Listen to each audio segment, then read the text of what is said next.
حضرت عائشہ صدیقہ رضی اللہ تعالیٰ عنہ فرماتی ہیں میں نے نبی پاک صلی اللہ تعالیٰ علیہ وآلہ وسلم کو مرض وصال تک دیکھا ہے، حضور کے وصال تک، کہ حضور قرآن پاک کی آخری 2 سورتیں پڑھ کے سورت فلق اور ناس اپنے ہاتھوں پہ پھونکتے تھے، پھر جسم پہ ملتے تھے۔ قرآن پاک میں شفا ہے۔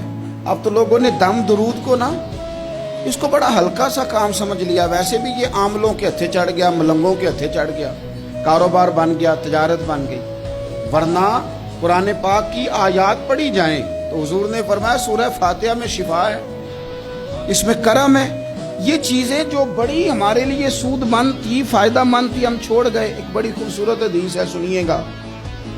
حضرت ابو سعید خدری رضی اللہ تعالیٰ عنہ حدیث کے راوی ہیں، بخاری میں موجود ہے۔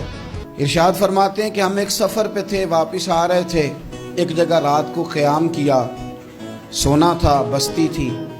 بستی کے لوگوں نے نہ کھانا پوچھا نہ پانی پوچھا، کوئی ضیافت نہیں کی۔ آدھی رات کا وقت آیا تو ایک بندہ دوڑا آیا، کہنے لگا ہمارے سردار کو بچھو نے کاٹ لیا ہے، تم میں سے کوئی بندہ دم درود کر لیتا ہے؟ تو ایک صحابی کہنے لگے کر تو لیتے ہیں، پر تم نے چونکہ ہمیں کھانا پانی تک نہیں پوچھا، تم اگر دم کراؤ گے تو مفت نہیں کریں گے۔ بخاری پڑھ رہا ہوں۔ پیسے لگیں گے۔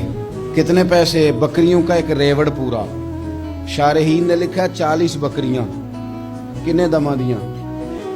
او بھائی اس سے کوئی بندہ جواز نہ لے کہ پیسے لینے جائز ہیں، اس سے جواز نہ حاصل کرے۔ آپ بات کو سمجھیں، پس منظر کیا ہے؟ پانی تک نہیں تم نے پوچھا۔ کچھ لوگوں کا علاج ہوتا ہے، انہوں نے کہا پیسے لیں گے دم کر دیں گے۔ صحابی نے کہا حضرت ابو سعید خدری رضی اللہ تعالیٰ عنہ فرماتے ہیں وہ چونکہ تنگ تھے، بچھو کاٹ گیا، اور سردار کو کہا چل تو صحیح نا۔ وہ صحابی گئے، سورہ فاتحہ پڑھ کے دم کیا، اور حدیث بخاری سے میں آپ کو دکھاؤں گا۔ لوگ کہتے ہیں دم کدھر سے آ گیا؟ بخاری پڑھ رہا ہوں، صحیح بخاری۔ شفا تو اللہ نے دینی ہے نا، رب کریم نے شفا دے دی۔ بکریاں لے لی، آ گئے جہاں آرام کر رہے تھے اس جگہ۔ صحابہ میں اختلاف ہو گیا، کچھ کہنے لگے بکریاں لینی چاہیے تھی، کچھ کہنے لگے نہیں لینی چاہیے تھی۔ حضرت ابو سعید خدری رضی اللہ تعالیٰ عنہ فرماتے ہیں پھر ہم نے فیصلہ کیا چپ کر کے سو جاؤ، صبح حضور کی بارگاہ میں جائیں گے۔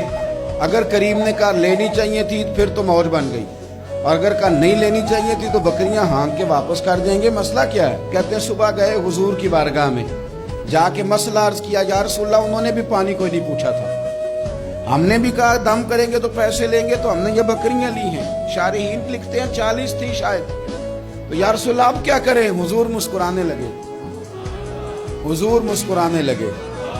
جس کے گچھے سے لچھے جڑے نور کے، ان ستاروں کی نزہت پہ لاکھوں سلام، اور جس کی تسکین سے روتے ہوئے ہنس پڑے، اس تبسم کی عادت پہ لاکھوں سلام، اور ان کی باتوں کی لذت پہ بے حد درود، ان کے خطبے کی ہیبت پہ لاکھوں سلام۔